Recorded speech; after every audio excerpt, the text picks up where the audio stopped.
Hey everyone, welcome to the Coach Catalyst podcast. This show is about helping you grow as a coach by standing on the shoulders of giants.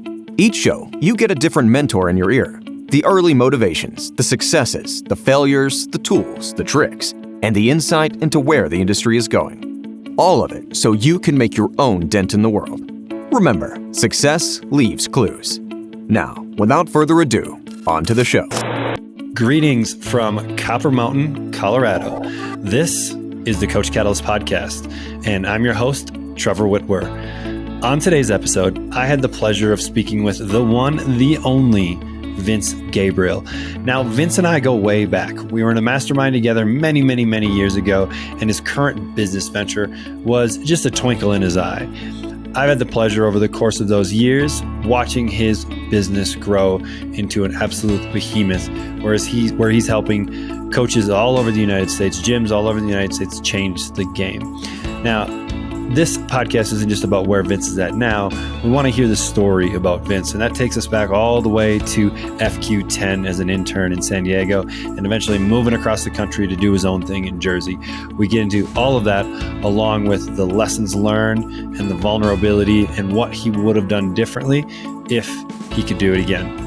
Without further ado, I hope you enjoy this episode with Vince Gabriele. Vince Gabriele, welcome to the Coach Catalyst podcast. Thanks for having me, brother. Man, it's good to have you on. So just to give a little background with Vince. So I first met Vince in a mastermind that we were both in. And I think that was the first time I was really exposed to you. I kind of knew about your gym and your facilities. It has a special lore to it. So I kind of heard about that through the grapevine, but actually really started to get to know you in that mastermind. And that was before, actually, what you're doing now is probably in its very infancy at that point, and now has blown up into much bigger and better things. But let's go back. Let's go way back, because you got your feet wet really in the trenches in the gym industry, but maybe even before that. I know you're a high-level elite college football player. Is that how your interest in fitness came into play? No. Well, it's interesting. I've been writing about this a little more recently because I recently just acquired a new company, and I'm not really at liberty to talk about what it is yet. But I've been adjusting like my bio and rewriting the bio, because when people see that I acquired the company, they'll be going to my website and bio and things like that. So I've been rewriting the story actually very recently. And I guess you could say that it doesn't really start in college. It starts in 6th grade, where I got the nickname Bounce Back Vinny. And I was, a fat, chubby football player that actually had to lose, I think, 30 or 40 pounds as a 6th grader to play for the 8th grade team. So because they had a weight limit, or what? Do you understand that? Yes. As a 6th grader, I had to play on the 8th grade team because of the weight limit. But I also, as a 6th grader, had to lose 30 pounds to play at the 8th grade limit. So that's how bad and fat I was. So it was kind of like my first introduction into fitness. My mom gave me these diet pills and was telling me to run around the block and eat rice cakes, right? And that was the first really step into fitness. But the bounce back Vinny thing was interesting because I just got teased so much, because at one point I ran into the blocking sled. And I ran into it and I bounced back and I flipped over 3 times. And then they got the nickname for the rest of the season, Bounce Back Vinny. So it had nothing to do with bouncing back and being positive. Everything to do with me hitting that sled and flipping over 3 times, and then them calling me Bounce Back Vinny the rest of the season. But that was my football career didn't start well. It ended okay. I mean, I played football in high school, did pretty well, and I got a scholarship to play offensive line at Temple University. And the journey to the fitness industry started when I was 300 pounds when I played. And the journey to the fitness industry came when I stopped playing.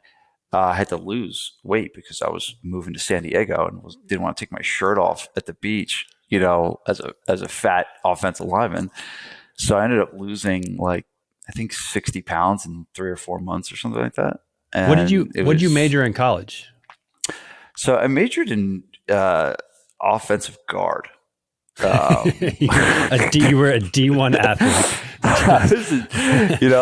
So my undergrad degree is in business, which is interesting, right? But there's not. I mean, obviously, I teach business now, right? But there's not one thing I learned in business school that I've used to teach. Right? It's almost self-taught. But my technical degree is in business.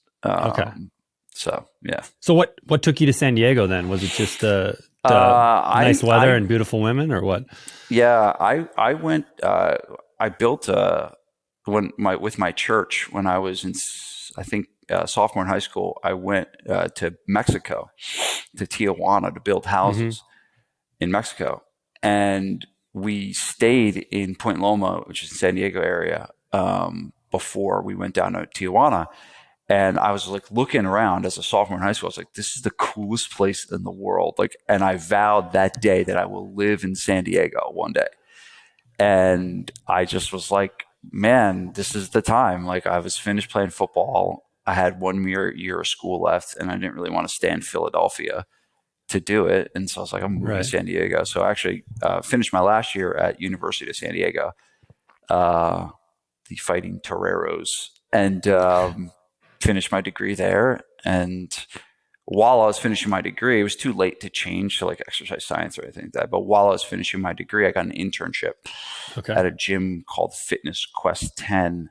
This guy named Todd Durkin. Yeah, Todd's gym.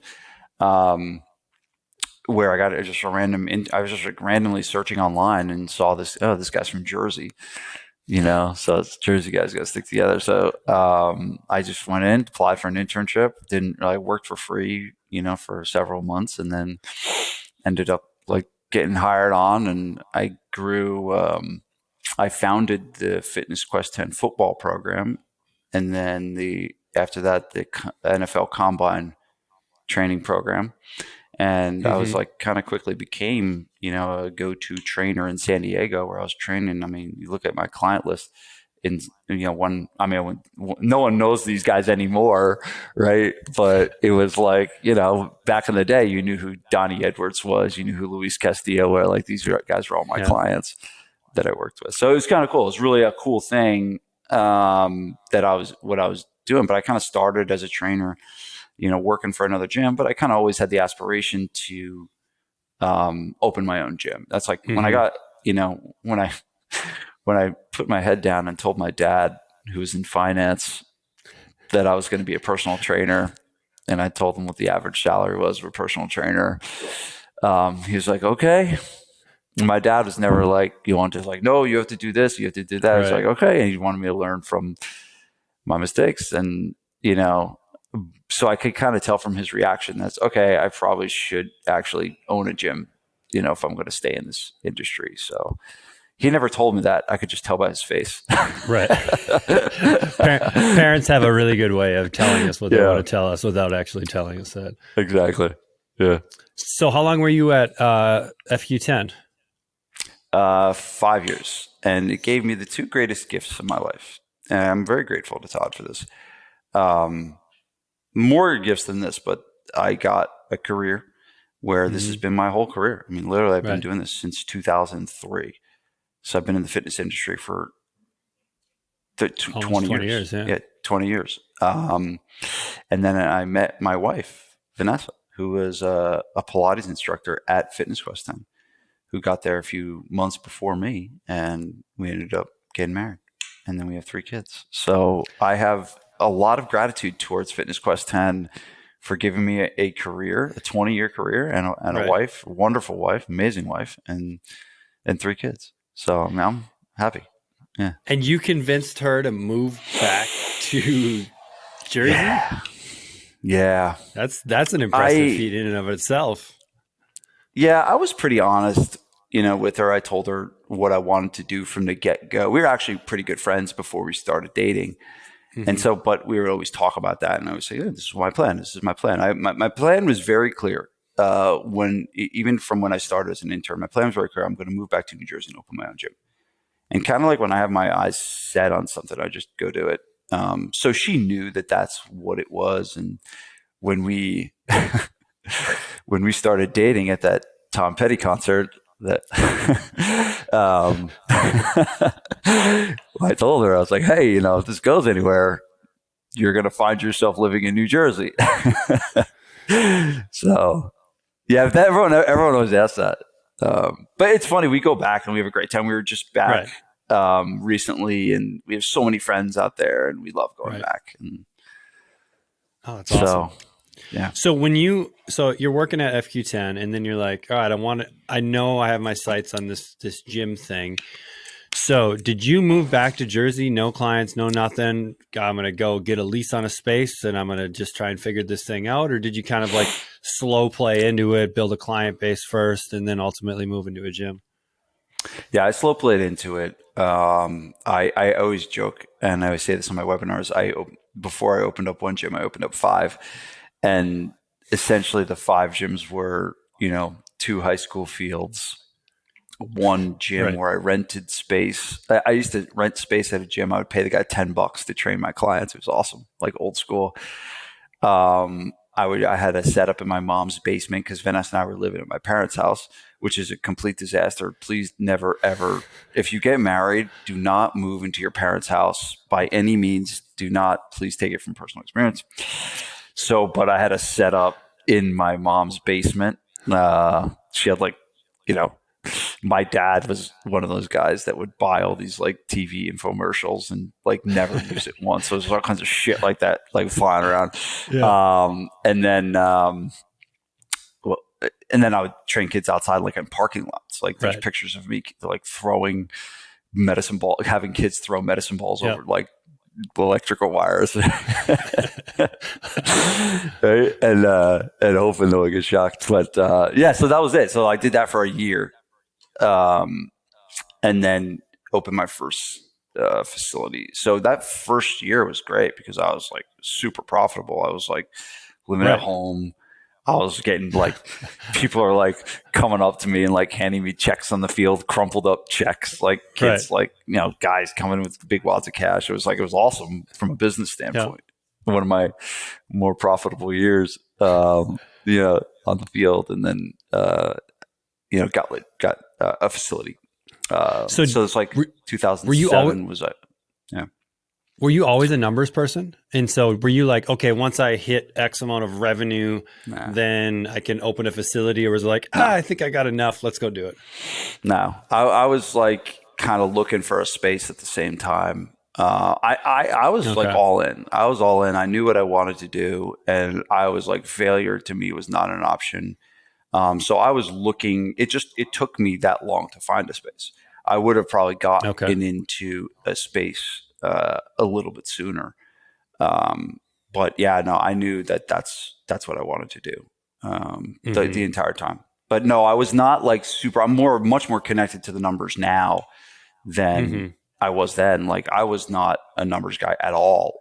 I was a ring the register guy. I was like, hey, I knew how to network really well. I knew how to, train people really well and get results really well. So that's what grew my business in the beginning. It had nothing to do with like looking at metrics and stuff. That all that stuff that I teach now came very much later. Because I was like, how would you? Like I was a trainer. Like that's what I knew. I knew how to train clients. And then what grew the business was my passion and hard work, and that's like, it had nothing to do with like what I really knew about business in the very beginning, at least. Right. It was all just working.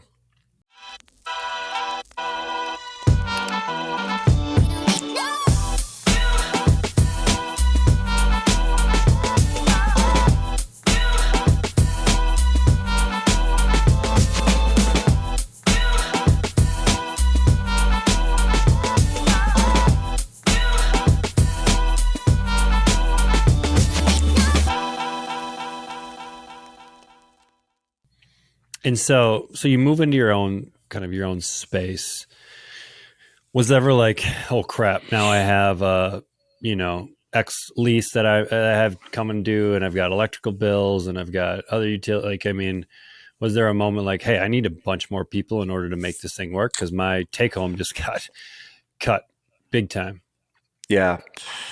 I was fortunate in that we did so well in the very beginning. I trained a lot of athletes in the beginning. Okay. We trained some adults, but mostly athletes. And I had run these 2 different camps, and I did some very illegal things, in leading up to this. Like I ended up getting I think I might have been responsible for getting someone fired, like a football coach fired. Like this guy ended up like sending out a letter on the school, letterhead that was like officially promoted by the board of education that went out to like every home in the community. I was like, there's no way that this was actually allowed.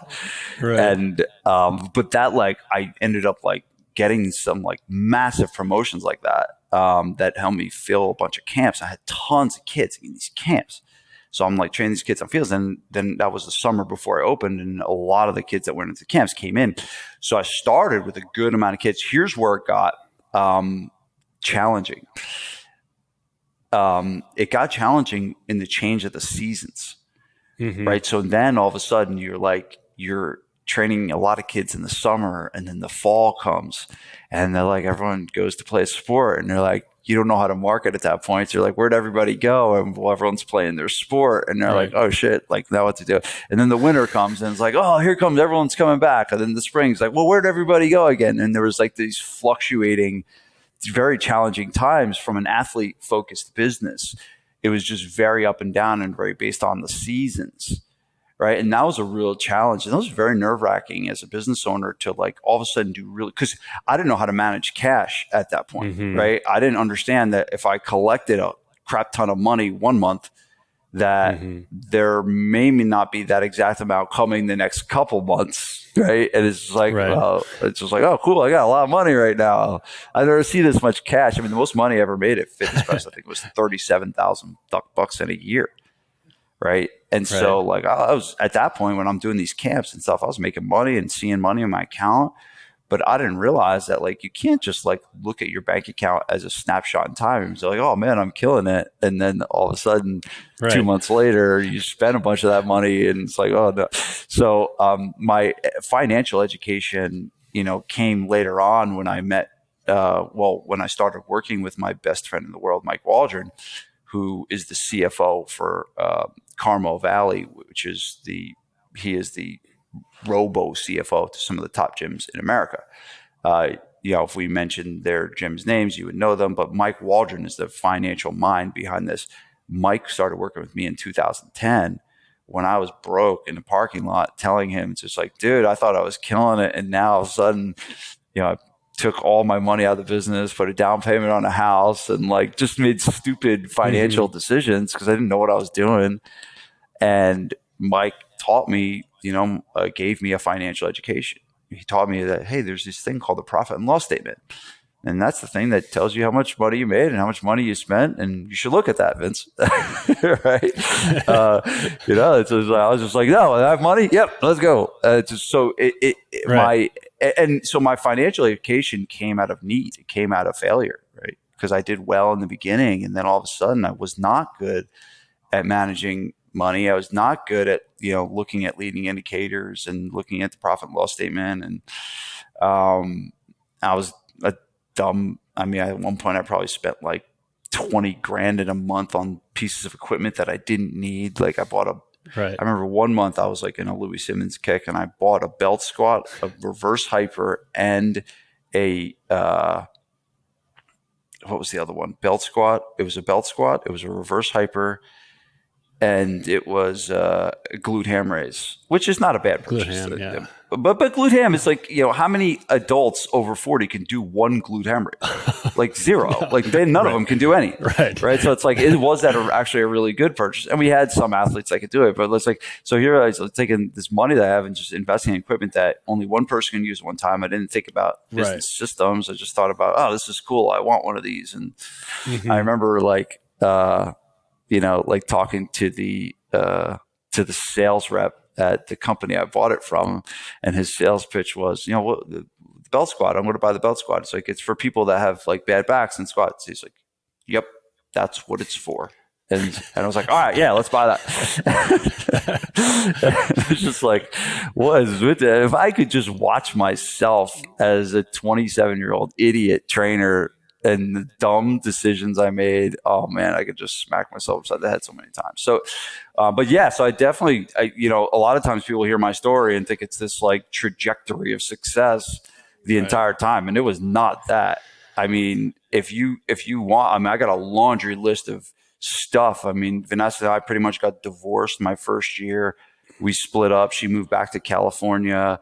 After 2 years of success, I pretty much ran out of money and had to like go to my dad for more money. It was the most embarrassing thing ever. I was like, oh, Dad, I was like, so it's like, I went through a lot of, in the beginning, it was like very like up and down,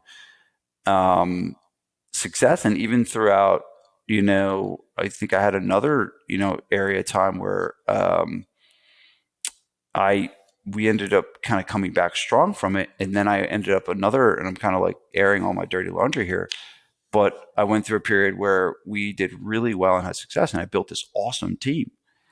And we had this really, really great, I mean, I'm talking like really good trainers. I had a front office guy that was really good, but it got to the point where I was still not as financially savvy as I needed to be to look at payroll and the percentage of payroll relative to revenue. And my payroll just kept going up and up, and I was paying people more and more and more.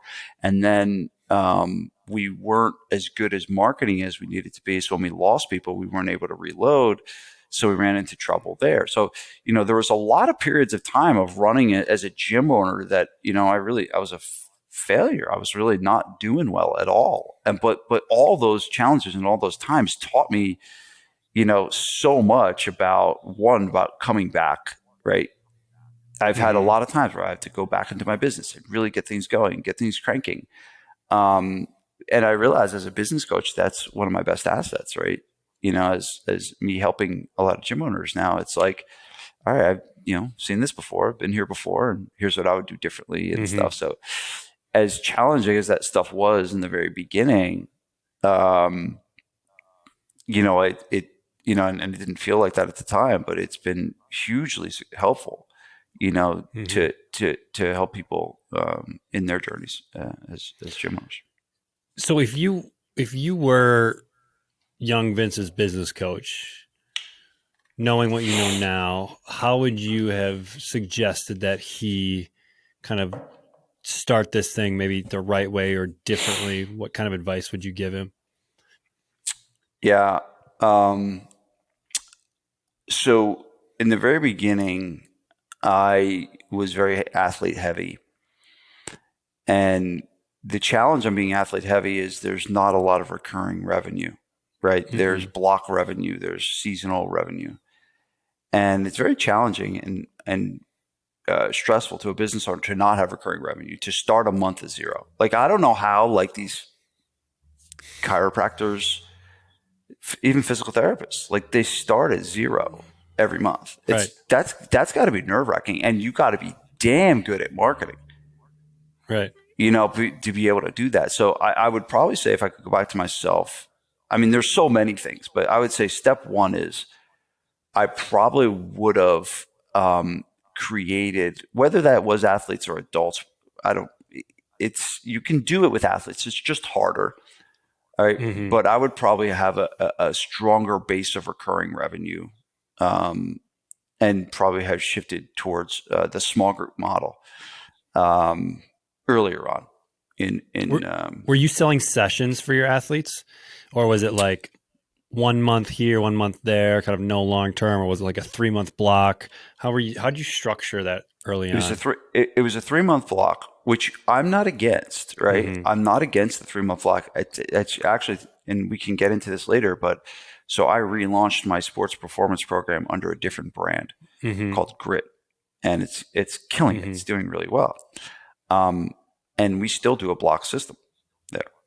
But the reason is we have a base of recurring revenue with our adults.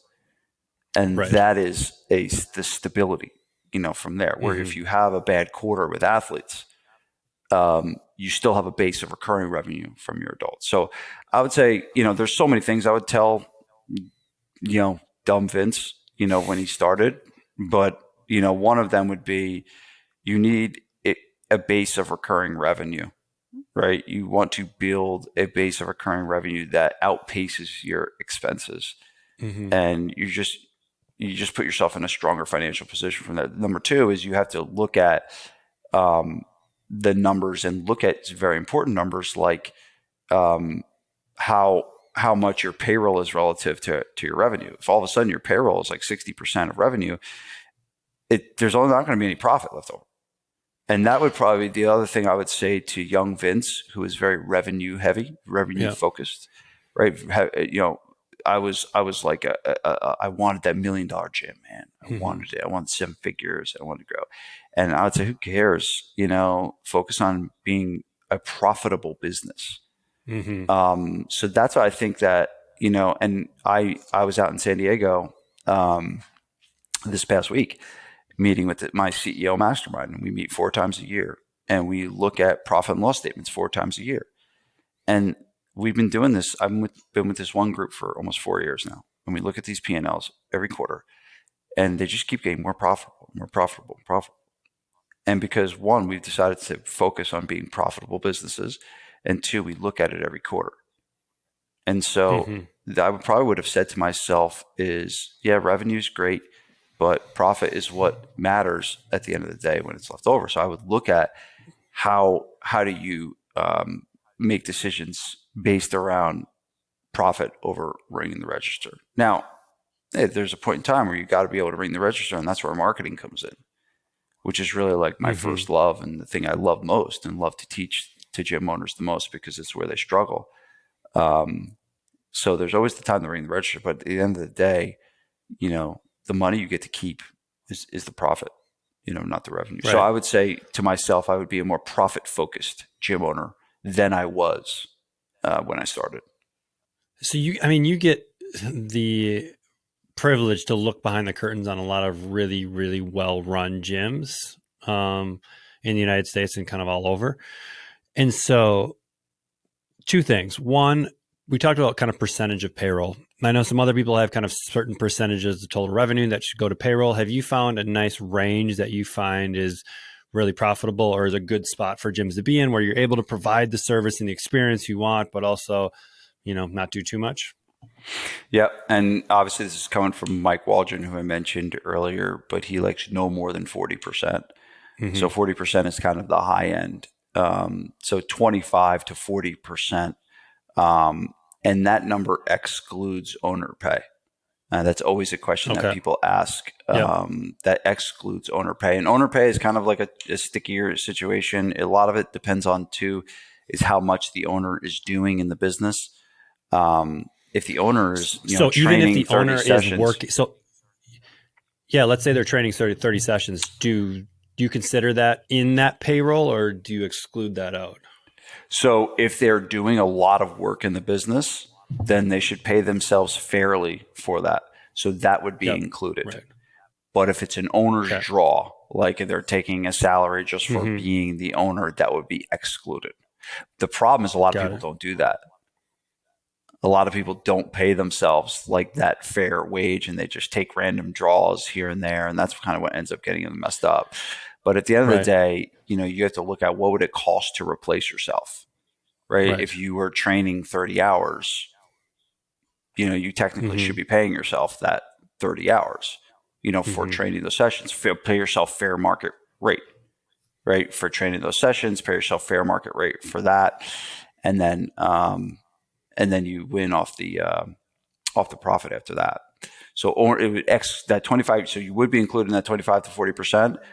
But it would exclude like a draw that you would take as owner. Okay. Yeah.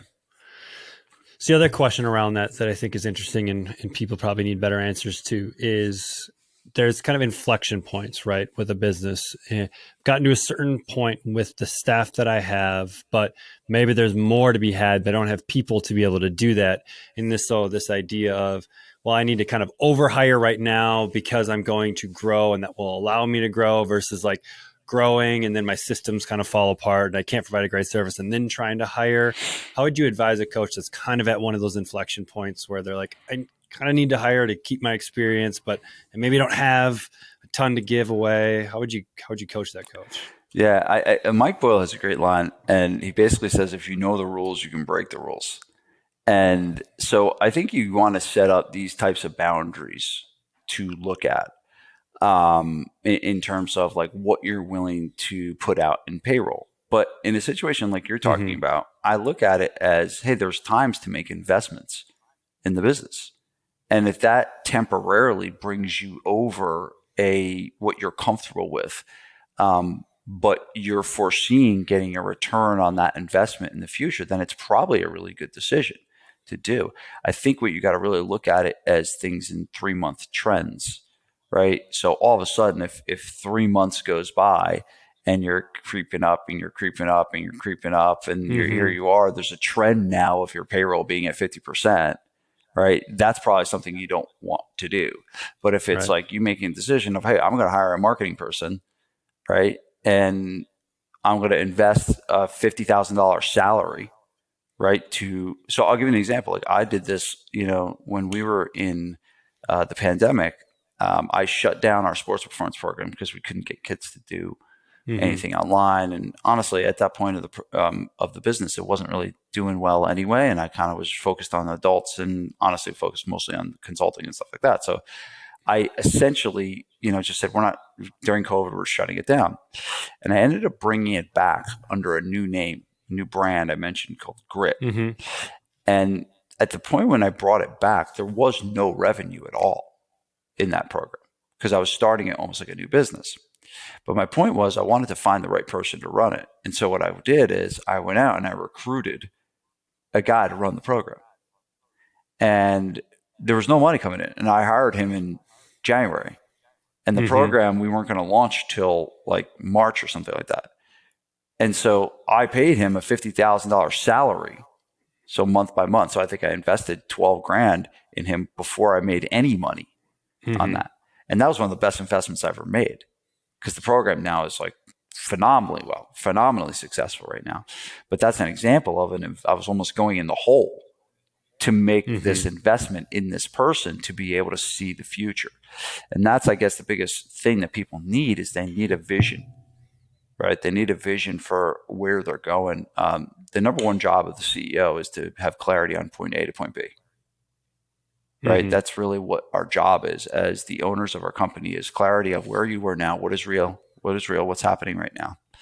And that's what I do in all their CEO meetings. We get in front of the room and they tell us, all right, here's where we're at. Here's reality. This is how many clients we have. This is how much they're paying. This is our revenue. This is our profit. Like this is reality right now. And then we say, okay, well, where do you want to be in 12 months? Right. And then they tell us where they want to be in 12 months. And then we build in the gaps, from there. But it's hard to make those kinds of decisions, like investing in a staff member, if you don't have a clear-cut picture of where you're going and why you're actually doing that.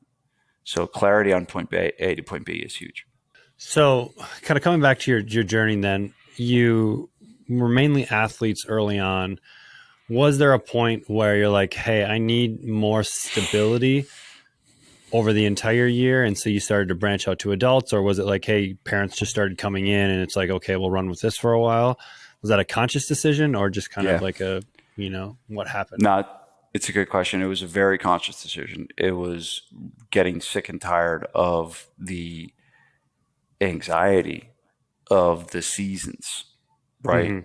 And wanting to go all in on this base of recurring revenue. And I viewed that the adults that was going to make that happen. And we were doing adults, but we kind of had this athlete identity. And so we made a very conscious decision that we even changed our color scheme from red to blue. Red being more of a color of action, blue being the color of trust. So we changed our not a subtle change, but nothing crazy. And we changed, our messaging. We changed. That's when we really got into marketing, and we made that shift around where we basically became a gym that focuses on training adults over 40 to help them lose weight, gain energy, and live a more active life. And that was what we became known for in the community. And all of our marketing went towards that. And the athlete, was a side thing. It became a side thing that we still did, but the focal point became going all in on this adult population. Now that went really well, and we grew our adult population, tremendously. In hindsight, the one thing I think if I'm advising someone to do that today, if you have a split business, which is what a lot of people that follow me actually do. They have a split business in terms of athletes and adults. There is a way to do it simultaneously, right? A lot of what happens, and this happened to me, a lot of times you go all in on one and then you lose the other. Right. And the way to win at both is to put the right person in charge. And so if, let's say you're going to step in at your gym and you're going to go all in on this adult thing, right? Yep. In order for you, if you're also in charge of getting the athletes and growing the athlete program, and you leave that to yourself, you're probably not going to make it happen. And so the mistake I made, and the advice I give now, is to have basically a program director or program leader, whatever you want to call it. And this could go either way. But someone needs to be in charge of that and potentially be compensated to grow that program. So that's what I've done with here. And that's when it finally kind of all came together. And both were able to move at the pace I wanted them to move. Right. So that's kind of how, if someone was to do that, they would do that. But yes, to answer your question, it was a very conscious decision. Right. And it really, at the end of the day, ended up being a marketing decision. And at this time, how many people are working with you? How many employees do you have kind of when you're making that shift? Was it just a handful? Probably had like 7 trainers at the time. Okay. 7 trainers. So, let's go back even a little bit further. When did you make your first hire? And why did you make that hire? First hire was pretty close to right away. Okay. Because we were training a bunch of teams at the time. My first hire was, I think have you met Big Tom? Yeah, I know Tom. Yeah. So my first hire was Big Tom. He was 6'9". And the story of my first hire is actually very informative. It was between Big Tom and another guy. And the other guy was actually, I still know him. He's a really good dude. This guy was he had like, I remember Athletes Performance before it was, what is it called now? It's called Exos. Or so before Exos was Athletes Performance, right? And they had that cert, right? And he was like certified from them. He was just like, he was like the prototypical trainer. He really knew so much. And he's just a really smart dude. And then you had Big Tom, who didn't know shit. He basically played college football, and he maybe took a couple of graduate courses in strength and conditioning, but like really didn't know. But like I saw Tom, and I saw this guy that was like the 6'9" giant that, he was, offensive linemen stick together. He was an offensive lineman like me. But I could tell that he had the intangibles that I wanted. I knew he didn't have the knowledge that he needed, but I could tell he had the personality and the values, right, that I wanted to grow my business with. Whereas the other guy had the skill sets, but didn't have the same core values and didn't have the same personality as what I was looking for.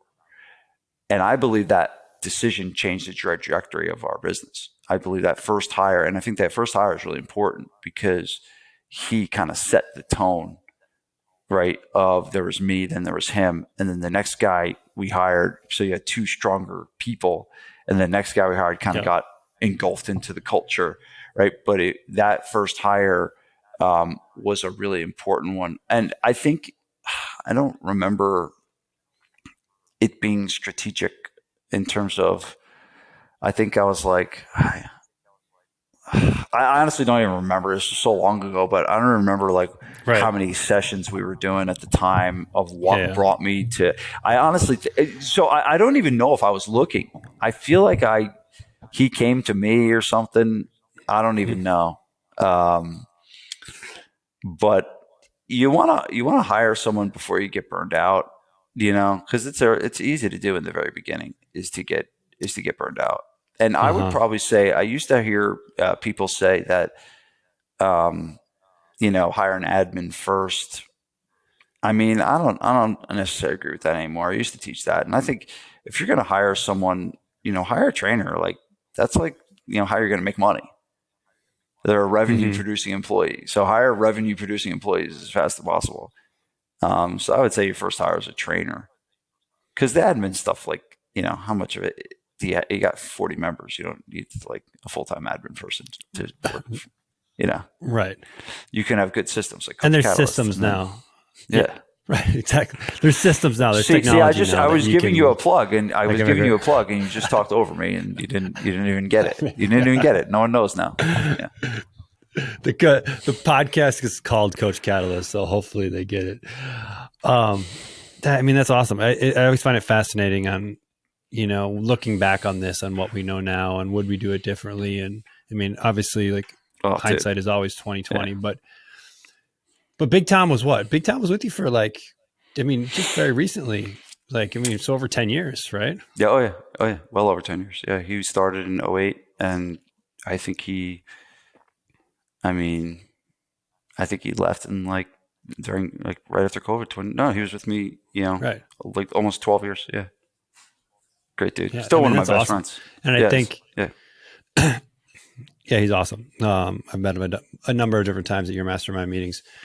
Okay. So we're shifting into kind of adult now, with the side thing being athletes. Has your focus now at this point kind of shifted to be more kind of business owner, CEO, or are you still in the trenches working with clients a lot, or are you starting to make that transition maybe out of day-to-day operations? I pulled myself out of the training pretty early, unlike most. Okay. I did it so much in San Diego, and I was just burned out from it. So at that point, to answer your question, I was in CEO role. I was also in the sales seat. So I was doing all the consultations. I was managing the marketing. So it's like, I kind of looked at that sweet spot for a gym owner to own. It's like you own the CEO role, you own the marketing role, you own the sales role, and then you find competent people to take care of the clients. That's I look at that as like a stage 2, stage 3 gym owner that can be the CEO but still own the marketing and sales seat. That's essentially where I was in those later years when we were really pumping into the adult population. From there. And I honestly think that's, I talked about today on one of my mastermind calls. It's like, you got to own the sales as long as possible, the marketing and the sales as long as possible. It doesn't mean you have to do everything for it, but you got to own it. Because no one else is going to really own it, as good as you do. And that's the job. It's like, there's a line in the book, Ready, Fire, Aim, where he goes, the job of the owner is to be able to stimulate sales when the business needs it most, right? And so that's why I spend so much time teaching gym owners that, because they have to have that education, because if they can't do that, no one really is going to be able to do that, especially when you're working with a bunch of trainers that don't know how to sell. So yeah, CEO, sales seat, marketing seat. As a coach that runs challenges, I needed my life back. I had stuff all over the place. A Facebook group for community interaction, Google Sheets for check-ins and measurements, and was drowning in email communication. As my challenges grew past just a handful of people, I started to notice clients were falling through the cracks. I began researching virtual assistants because I just couldn't manage it all. And truthfully, the client experience was going down the drain. Luckily, a friend recommended Coach Catalyst and just told me to trust her. I'm sure glad I did. Now I can run my challenges with 2 or 200 clients with just a few clicks. The lessons get delivered on the right days, the accountability happens automatically, and most importantly, the communication is all in one spot. I even created 2 new challenges from the Coach Catalyst library. Best part? Didn't have to change a thing. I used to spend 15 minutes just trying to log into all the apps I needed. Now I log in and my dashboard tells me who needs a shout out and who needs a kick in the butt in about 15 seconds. I feel like a huge weight is lifted off of my shoulders. I can finally spend my time coaching again instead of worrying about all the admin work. Do your brain a favor and get Coach Catalyst. So, you had a business. You were obviously business minded. You majored in football and business in college. But was there a large learning curve, or did you find out, was it something you were passionate about? Like that was an easy transition for you to make, or was it like, this is what needs to be done in order for the business to grow, and so I'm just going to figure it out? No, I believe that passion came pretty early on. When I started doing it, I think the first business book I read was the E-Myth. And that book was probably like the thing that like told me I have to think like a business owner.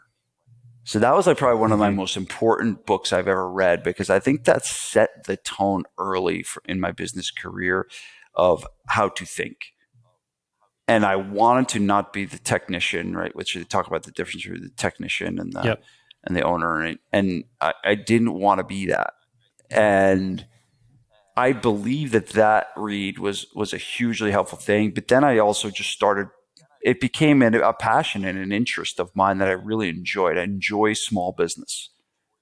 I love talking about the local law firm and how the law firm can grow. Like I have a buddy I play basketball with, and he just went from being a lawyer at a firm to opening up his own law firm. And I saw him, and he's like, he's gained 20 pounds, and he's looking at me, he's all tired of shit. And he comes up to me, he's like, man, this owning your business thing ain't no joke. Right? And I was like, yeah, dude, you should go back to being a lawyer. Right. But it's like, but I'm like super interested in that. Like I was helping him with his business, and I love the mechanics of it. And that came, I guess, early for me. So it wasn't hard for me to learn about business. It came as something that, which is interesting, because when I was majoring in like business, I hated all the classes like accounting and economics and that kind of thing. I just didn't enjoy that. But like the whole, like, give me a business on Main Street in any town, USA. And that just makes me come alive. That's what I love.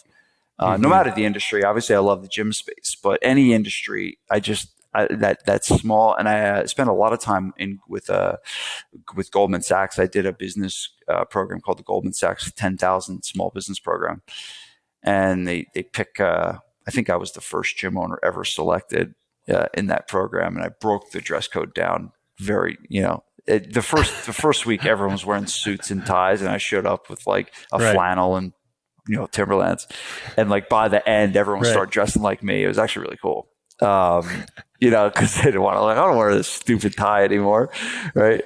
But that was a hugely cool experience. And now I got, coaching from really high end, executive coaches, and met so many cool people, and you learned about like buying businesses and acquisitions and all kinds of cool things like this. So it was a great experience. But that was one of the things like that just drove me to learn about it more and more and more.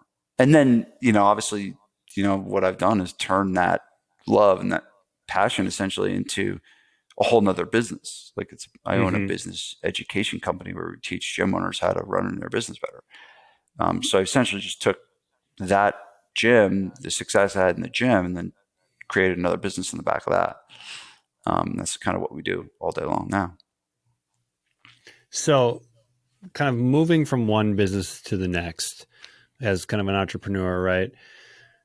How did you make that transition? Because obviously there wasn't the business education aspect, like that had to be built from the ground up, right? And so building anything from the ground up takes a level of effort and focus and intention, which then takes away effort and focus and attention from another place, because your gym is still operating. I mean, to this day, you're still involved in some capacity in your gym from time to time.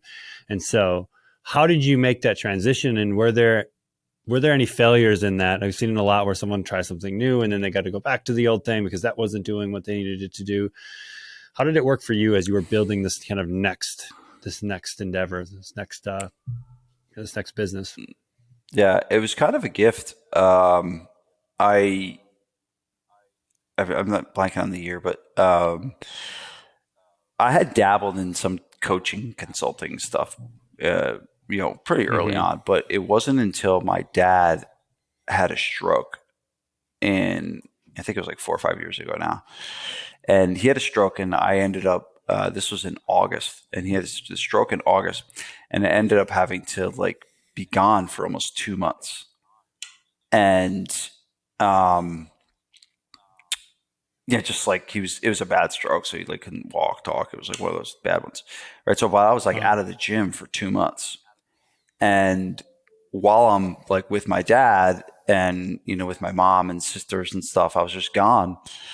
Um, we started like doing even better than when I was there, and we're growing, and I'm like kind of like calling Big Tom, like how things going. He's like, we're doing good. You shouldn't come back, right? And I wrote my first book in the waiting room of NYU Hospital when my dad was getting brain surgery, and I would go and see him, and then go into the waiting room and write.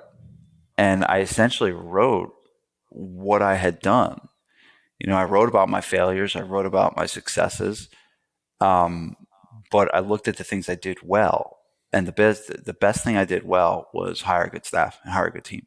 And we had a great team. Mm-hmm. Now, balancing the payroll is a different story, right? But I had found great people, and I found good people. I was able to keep good people for a long time, and I had people that were just bought into the culture, right?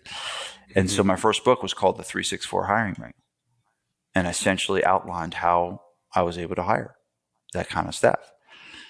And then I started, looking at what we did from a marketing standpoint, right? Mm-hmm. And then I wrote my second book called The Ultimate Guide to Marketing Your Gym. And so all the books, what launched that business, my consulting business, was those books. And all the books came from personal experience, right? It didn't come from theories. It came from, no, this is what I did. And I essentially that's why they were so easy to write. Like I just like sat down and just like, well, how did we hire this person? Well, we did a phone interview first, and then we asked them these questions, and I literally just outlined everything, that we had success with. So that's kind of what was it was kind of like my dad was telling me, like, go, Art, you're good. You did well. Go do your next thing. And so that's when I went and made the decision. I was like, all right, these guys got this. Things are going well. I have the time and the freedom to go and launch this other business, which I had wanted to do, but just really, almost like that, the fear of, Yep. Of leaving, I guess, if you will.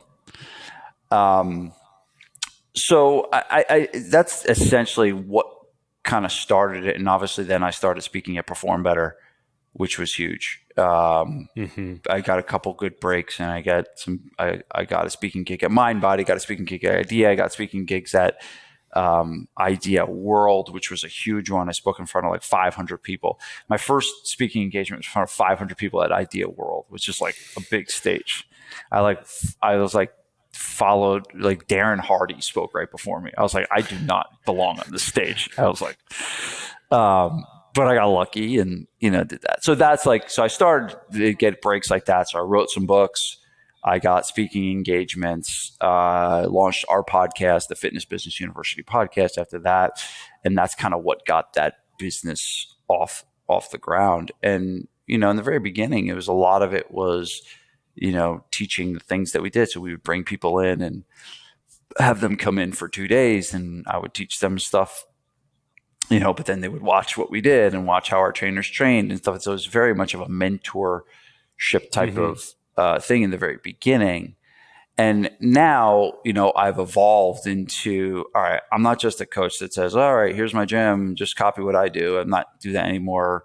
There's guys in my mastermind that, have 10 gyms. There's guys that are doing $3 million a year in revenue at their gyms. So there's guys that I'm working with on a regular basis. So my business mind has had to evolve to a much higher level than just, running one gym. But that's kind of eventually how it started. Yeah. So did you write the books with the intention of doing the consulting, or were the books Yeah. just a way for you to like get everything out of your head? And No, I knew that I needed to write books. okay. I knew that there was a different type of what I had learned at that point from studying like the Dan Kennedys of the world is that the consulting idea is a very authority-based business. And I needed to turn myself into an authority, and there's no better way to build authority on a subject than to write a book. I mean, the ultimate guide to marketing your gym, I've used that as my go-to lead magnet for over 6 years, 5 years maybe. And I can't tell you how many times that book's been downloaded. And every day, we'll get 90 downloads a week today. And the book was written 6 years ago. Right. So it's like they stand the test of time. But yeah, I did know that was like, all right, if I'm going to be in this space, I know that the books will help me build, authority, and people will start to get to know who I am. And so yes, it was strategic. It was, yeah. Okay. There's a lot I did that wasn't strategic. That was one of them. That was. I love it. And so the books lead to the speaking, because it makes it a whole lot easier to get on stage when you're like, hey, I've written these books, and now teaching on stage is just kind of one step from that. And that kind of builds the authority even more when you're on stage. Was that the way it worked, or was there another strategy in order to get to the stage?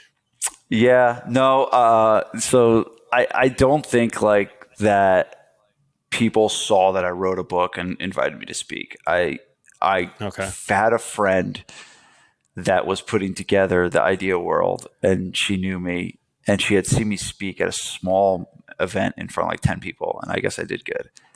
And she's like, hey, someone dropped out, and so we need you to come in. Can you come speak in July? And I hadn't, it was like so nerve wracking to be able to get on a stage like that, because I had never done a big speech like that. So that was luck. And then the story how I got on Perform Better is awesome. So I was friends with Charlie Weingroff, who was, on the Perform Better tour, who I think a lot of people know.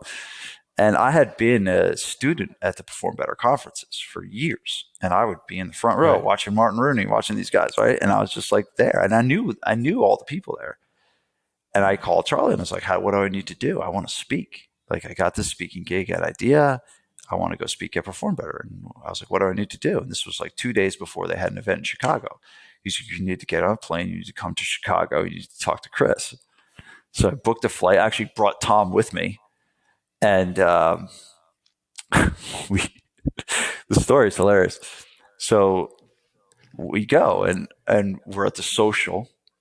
And Charlie is like kind of strategizing with me. It's like, here's what you need to do. You need to go, I'll introduce you and you talk to Chris and just tell him what you want to do. And, and then I'll like keep throwing a word for you. I was like, all right, cool. And so I talked to Chris and he's like, yeah, cool. Send me a video of you speaking and stuff like that. That'll be cool. And then, so I was like, all right, cool. And so Tom and I were at the bar, and we were just like having drinks at the bar, and the Perform Better crew comes up and they're seeing, and I'd known a few of them, and they were like, hey, Vince, you want to come to dinner with us? And I was like, sure. And I was like, oh, this is cool. It's like, oh, the Perform Better crew invited me to go to dinner. And so me and Tom are going out to dinner, and I'm like, holy shit, this is like nerve wracking, because this is people I like idolize, like, like going to dinner with Mike Boyle, like, that's like ridiculous, right? And so the restaurant we went to was this German place, and it was one of those places where there's big long tables and steins of beer, and the waitresses were all dressed in these like German outfits, and they would come around with these paddles. And what they would do is they would take people and they would bend them over the table, and these ladies would take a running start and smack you in the ass with these paddles. And they came to the table, and Chris Poirier calls up and goes, "Vince, get over there." And I'm like, all right. And I like went around, put my hands down on the table and bent over, and this big German lady's winding up, and Poirier looks at me and locks eyes with me, and he goes, "Vince, you want to speak on the Perform Better tour?" He was like, "If you flinch, you will never speak on this tour. It's like, if you take this like a man, I'll give you a shot." And then she like wound up and threw that, smacked me right in the ass. And I was like, "Oh man, I am not flinching. No way I came this far. I'm not going to flinch." And I've been on the tour for 5 years now. So there you go. Oh, that's awesome. So that's the secret. That's the secret. Oh man, that's awesome. The secret is get lucky. That's the secret. Right. But it's be there, right? Kennedy has a line of, be someone and then be somewhere. If I don't go to Chicago, I'm not speaking on Perform Better Tour. No way. Right. I had to go. I had to go and do the thing and do so that was it. And then the Mind Body came. I think it was a referral from someone else. Speaking of Mind Body was really cool. It was really cool. Mm-hmm. They do really nice events, and there was I shared the stage with Rachel Hollis and Michelle Obama and all kinds of cool stuff. So it was really cool to do, and good resume builders from a speaking standpoint. But the Perform Better has been the most impactful from a business standpoint, just because that crew tends to follow me, if you will. Yeah, and that's an audience that is very interested in coaching and getting better. And you don't go to Perform Better if you're not kind of all in on coaching. Yeah, it's one of the better tours out there for sure. Yeah. Oh, man, that's awesome. So, all right. So you kind of move out of this, you're starting the new business, but you're kind of a guy that can't necessarily sit still because you've since kind of not really dabbled, but done other businesses as well. And so when you're thinking about kind of creating a new business, are you looking for synergy within, here's what I'm currently doing, here's 1 degree away, and I think we could bolt that on because maybe it's going to help this business and this business. Oh, you know what? It'll probably help other people too. And so we'll find the right person to head it up, and then I'll support that person, and it'll be a smash. Or do you look at it differently? No, I mean, based on the businesses that I've built, is kind of, if you look at the trajectory of all of it, it's like, okay, open a gym, master running a gym, then train other people how to do it. So that started a second business. Third thing was marketing, right? Interest in marketing, realizing that they need marketing more than ever. And they don't just need education, they need it done for them. And that's the story of the KISS Marketing, which is my other business, which probably will be the biggest business I end up having in my life. Because it's a business that is scalable and a business that will be sold, most likely at some point. That is, but I looked at that as, okay, there was a need for the gym owners, and then I fulfilled that need. So that's business is about solving problems, right? And so they had the problem of websites and Facebook ads, and there was no one doing well with Facebook ads, as right? Probably, gone through many different agencies and, things like that, but we wanted to create something different, and we have, and the success that business is having right now is incredibly tremendous. And my business partner, Will Matheson, is, an unbelievable person and a marketer and business owner. And that business, I'm essentially an investor in. Right. I've started that business, but then, all of our clients that are coming to our mastermind and other, coaching programs, most of them become agency clients because they've built the trust. Right. So what it's about is really, finding the problems that your market has, and then creating solutions, to that problem, and, really creating almost like an ecosystem where they can get everything they need, from you. So that most likely Right. will turn into other things. I've built an audience and I've built trust. I've done it from what people tell me, very authentically. That, and you can see from today, I'm been honest, very honest about my failures, and honest about the challenges that I've had in my business and life and all of that. And so I lead with a high degree of authenticity. And I think that ends up building a lot of trust with people.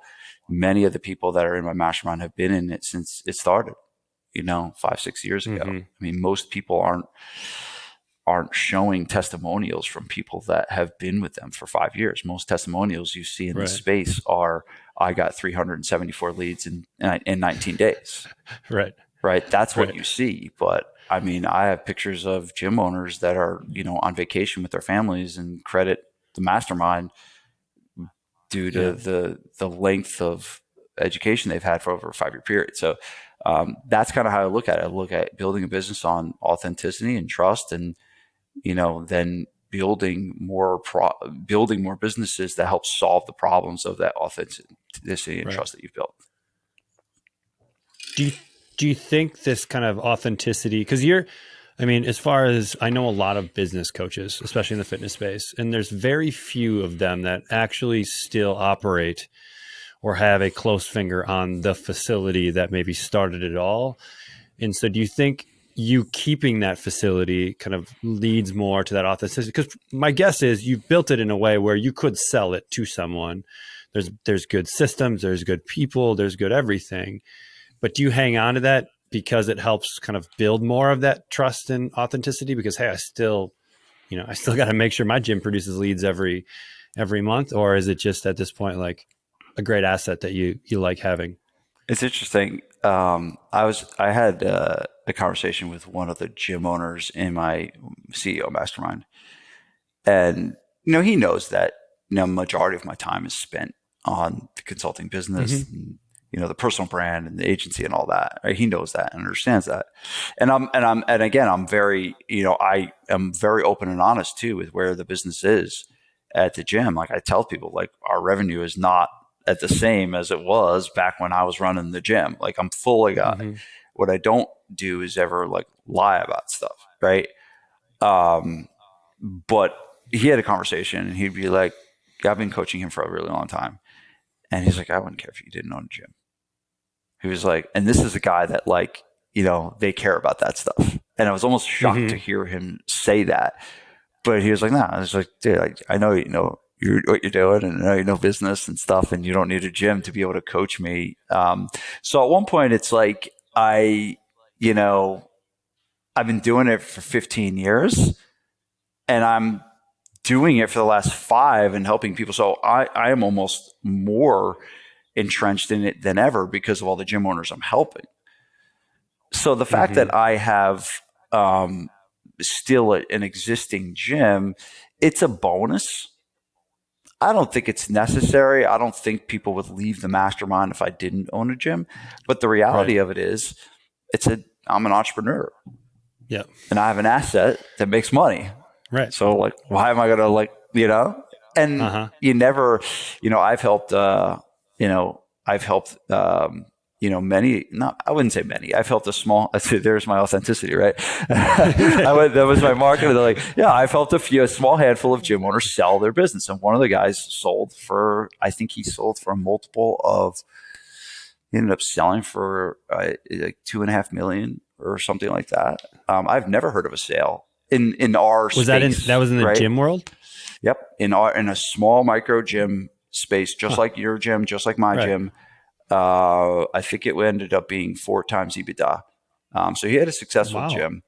That's a good sale price. Yeah, really good. So I helped him negotiate, that, and I wrote the letter for him, and everything like that, which was really fun and really cool.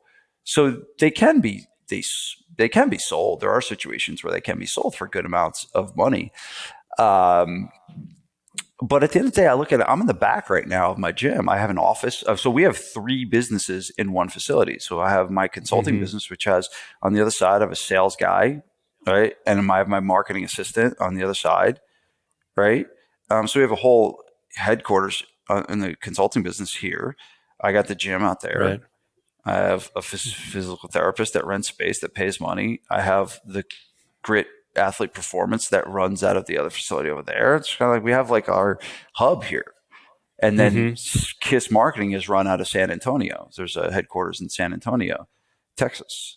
Right. But in terms of this, it's like we have our, thing is working right now.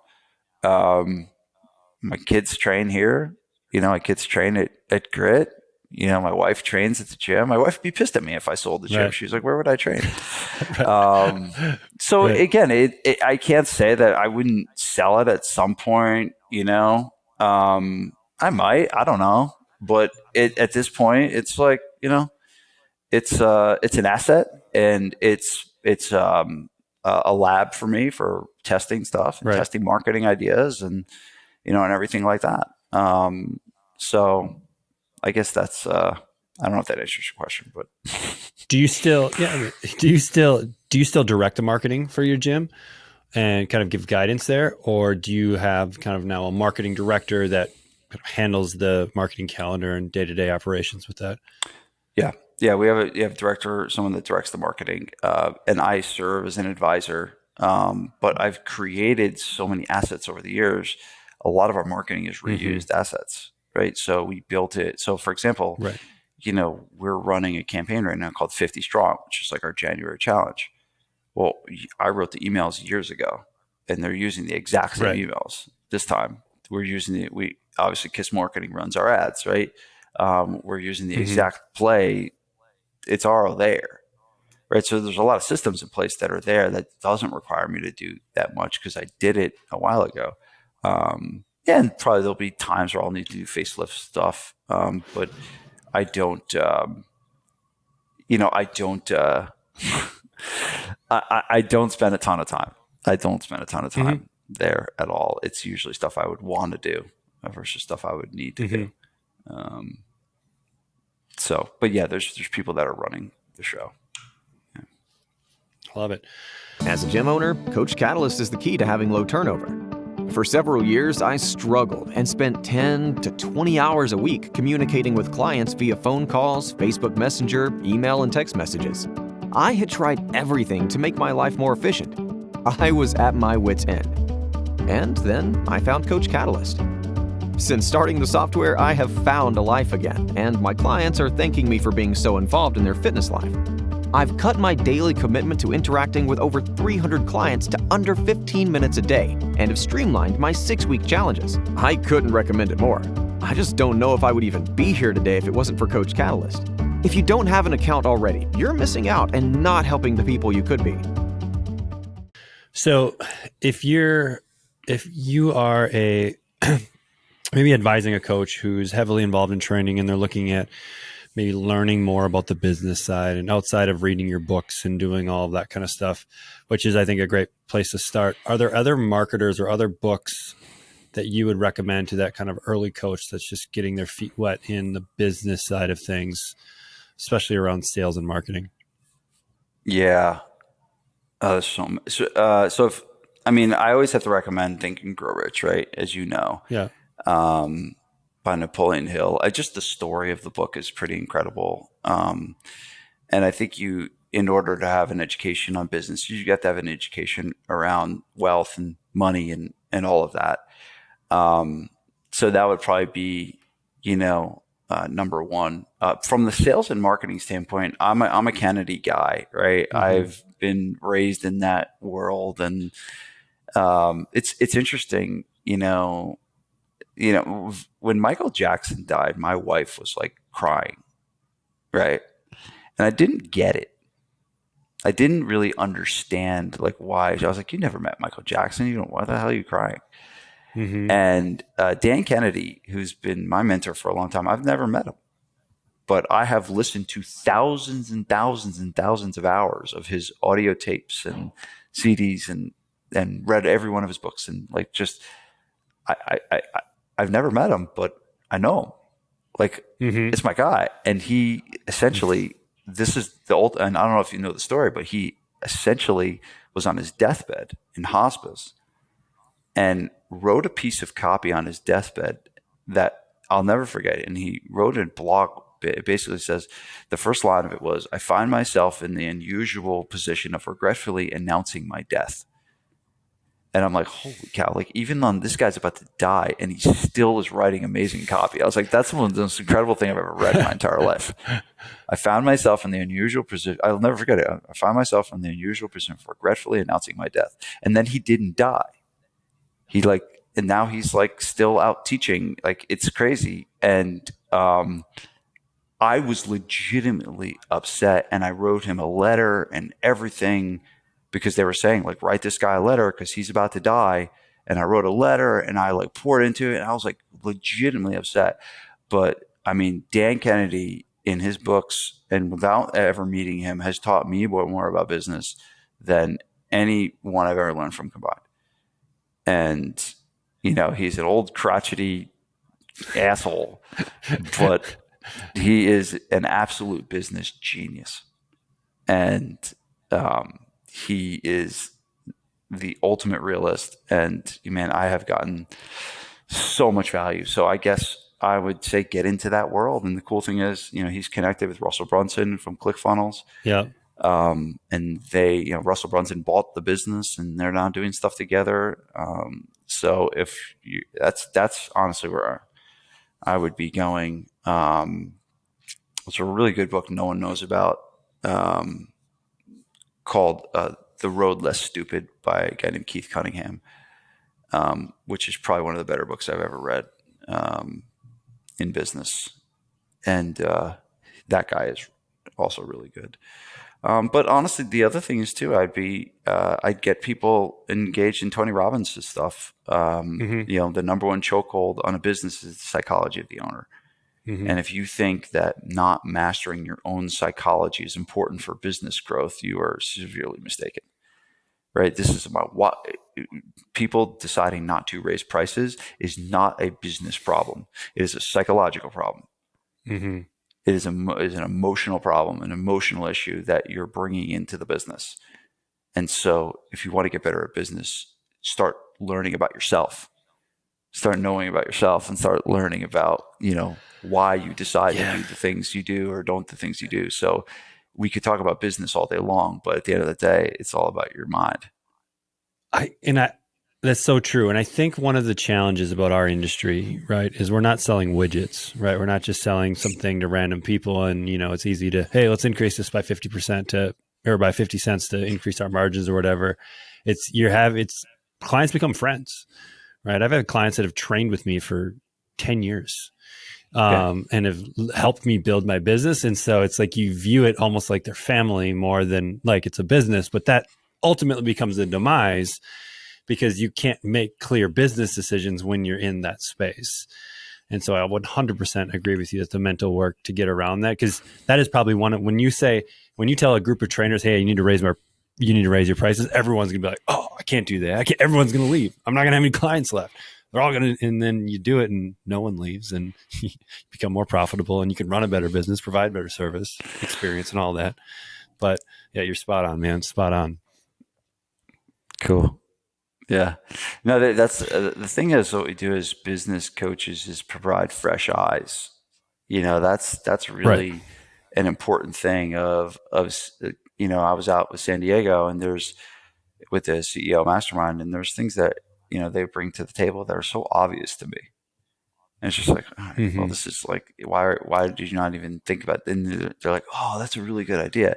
And I'm not like, all these guys are probably smarter than me. Like, I'm just not in your business. And, like we had a guy, he wanted to, this is actually very important. He was a one-on-one guy that did some semi-private but he was mostly one-on-one, and he gets up there and it's like, I want to do 60,000 a month in one-on-one, and I need to get to 80 one-on-one members to do it. And I was like, oh, that sounds like a freaking really bad idea. And I was like, how many small group members you got? He's like, 9. I was like, how many sessions are you doing? He was like, 23 a week. I'm like, all right, so you got like one person each session, dude. So you can either get, 7 to 80 one-on-one members and drive up your payroll so high that you almost make no money, or you can take the existing money that you're paying for the sessions, fill the 40 empty spots that you've got, and put in pure profit into your business, as opposed to a big headache of one-on-one sessions and managing a bunch of people. Like, it was just so obvious. Mm-hmm. And that it's not that I'm more intelligent than them or anything like that. It is just I have fresh eyes in their business. I'm not emotionally attached. I'm not emotionally involved in their business. Right. And it's just like, okay, like, this is what you do. Mm-hmm. And they're like, oh, and they look at me like I'm a genius. Like, oh man, I'm like, no, this is just because I'm not in your business. Right. Yeah. And I think that's the value of masterminds, right? I've been part of masterminds since I started coaching, and it's probably been the reason I was able to build businesses, is being around other people that were ahead of me. So I am very competitive, and so I want to kind of chase them, but then also to bring your problems to the table and let someone who isn't emotionally invested in your business to just tell you how it is. And then you just go out and do it. And so, yeah, man, this is awesome. So I want to finish up with some just kind of rapid fire stuff. Maybe you saw the little document I sent, but maybe you didn't. And it's actually more fun if you didn't. So I'm just going to throw a few at you and you let me know what you got. So the first one is taco, burrito, or quesadilla. Burrito last night.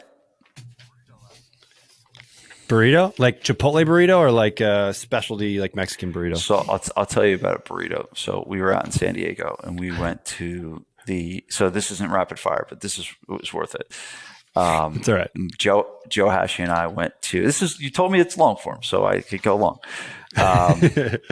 It's called the Pacific Coast Grill in Encinitas or Carlsbad, right on the water. Beautiful place. Okay. They had a surf and turf burrito, steak and shrimp. Just like one of the most best. I just had it a couple of days ago. And so I'm on like this burrito kick. So last night the kids were home and I made burritos for everybody. So it's like definitely burrito on my mind. So burrito. All right. I love it. What's a purchase you've made for $100 or less that has had profound impact or provided profound value in your life? So something relatively inexpensive, but has provided exponential return. Anything come to mind? I mean, any book. I guess if you want a specific book, I'll call it Kennedy's Wealth Book. What is it? What's the name of it? Do you know? Wealth Book. Off the top of your head? Yeah, Wealth Attraction. The Wealth Book? Yeah. It's actually I have it right here. I always have it on me. Wealth Attraction in the New Economy. Are you a book gifter? Do you gift books to people at all? I do. Yeah. What's the book you've gifted most? So I have a few different ones. So I have it depends on the event. If someone gets engaged, I give them the 5 love languages. If someone starts a business, I give them the E-Myth. Mm-hmm. If someone is in business for a while, I give them traction. Mm-hmm. If someone gets married, I give them love and respect. That's and awesome. Yeah, this is a system that's set up too. Like literally, the Amanda who runs our operations at FBU, if someone has a baby, they know that actually if they have a baby boy, it's I think there's a Navy SEAL book. It's like a parenting father, and then if they have a daughter, it's What a Difference a Daddy Makes. Right, so we have a whole system around book gift giving. That's awesome. Yeah, based on the theme. That's the cool thing about the books too is when you give it to somebody, not only does it provide a ton of value for them because it can help them on the stage that they're at right now, but every time they open it, they're going to think of you too. So it's kind of that gift that like just keeps on giving. So that's awesome, man. All right. What cartoon world do you wish you could live in for a week? cartoon world, where would you live? Who were you obsessed with as a child? What cartoon world were you obsessed with as a child? I really liked He-Man. I guess I don't know what that says about me, but yeah, I guess that's well, the you answer became a to the trainer. question. All right, I guess that's the answer to the question. I love it, man. All right, so if people want to find out a little bit more about what you're doing, I know you've got some free books out there. Where can people find out everything about Vince Gabriele? Yeah, vincegabriele.com. You can get a free copy of my book at vincegabriele.com. You can book a marketing strategy call there. You can do a lot there. That's probably the easiest place to send people Cool. To get info. Yeah. Awesome. Well, we'll make sure it's in the show notes too. But man, Vince, it's always a pleasure speaking with you, and I can't wait till we're in person the next time. For sure. This was a lot of fun. I appreciate it. You guys are doing great work, and, appreciate knowing you for so many years. And, I know you guys are helping a ton of people as well. So keep up. You guys are doing awesome. Keep it up. Appreciate it, Vince. Thanks. Thanks so much for listening to another episode of the Coach Catalyst podcast. If you are a coach looking to do more for your clients than just workouts, give Coach Catalyst a test drive. Try it for 14 days. Jump on call with your personal strategy coach, Ashley, and see how easy technology can be, all for free. Tell them Trevor sent you. Until next time, keep changing lives.